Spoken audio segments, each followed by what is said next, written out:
ভালোবাসা 4 অক্ষরের একটি ছোট্ট শব্দ, কিন্তু এর ভিতরে লুকিয়ে থাকে একটি পুরো জীবনের গল্প। হ্যাঁ বন্ধুরা, আজ এই প্রসঙ্গকে কেন্দ্র করেই তোমাদের একটি গল্প শোনাবো। বিকেলের শেষ আলোটা জানালার পাশে এসে থেকে আছে, আকাশের লালচে রং ছড়িয়ে পড়েছে।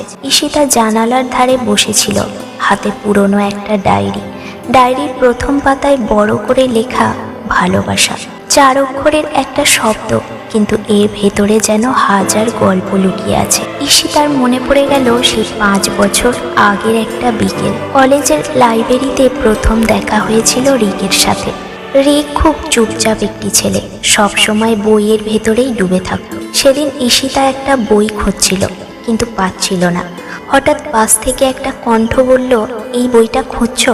ঈশিতা তাকিয়ে দেখল রিক বইটা হাতে দাঁড়িয়ে আছে। সেই ছোট্ট মুহূর্ত থেকেই শুরু হয়েছিল একটা অদ্ভুত বন্ধুত্ব। দিন যেতে লাগলো।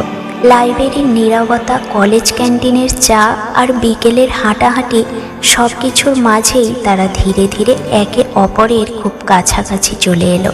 কিন্তু কেউ কখনো ভালোবাসি কথাটা বলেনি। রিক একদিন বলেছিল, জানো ঈশিতা, ভালোবাসা শব্দটা খুব ছোট্ট, 4 অক্ষরের, কিন্তু এটা বুঝতে একটা জীবন লেগে যায়। ঈশিতা শুধু হেসেছিল, কিন্তু সে বুঝতো রিকের চোখের ভেতরেই লুকিয়ে আছে সেই কথাটাই।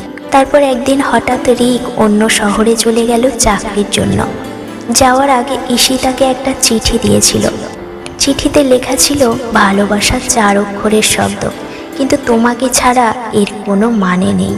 ডায়েরির পাতায় হাত বুলাতে বুলাতে ঈশিতার চোখে জল চলে এলো। বাইরে তখন হালকা বাতাস বইছে। হঠাৎ মোবাইলটা বেজে উঠল। স্ক্রিনে একটা নাম ভেসে উঠল, রিক। ঈশিতা অবাক হয়ে গেল। ফোনটা ধরতেই ওপাশ থেকে সেই পরিচিত কণ্ঠ, ঈশিতা, আমি ফিরে এসেছি। 4 অক্ষরের যে গল্পটা শুরু হয়েছিল সেটা শেষ করতে চাই না, বরং সারা জীবন ধরে লিখতে চাই। ঈশিতার মুখে ধীরে ধীরে একটা হাসি ফুটে উঠল। সে বুঝল 4 অক্ষরের ভালোবাসা কখনো ছোট নয়, এটা আসলে একটা পুরো জীবনের গল্প।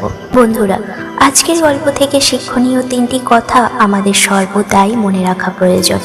প্রথমত, অনেক সময় ভালোবাসি না বললেও আচরণ ও যত্নের মধ্যেই সত্যিকারের ভালোবাসা প্রকাশ পায়। দ্বিতীয়ত, সময় ও দূরত্ব থাকলেও যদি বিশ্বাস থাকে তাহলে সম্পর্ক টিকে থাকে।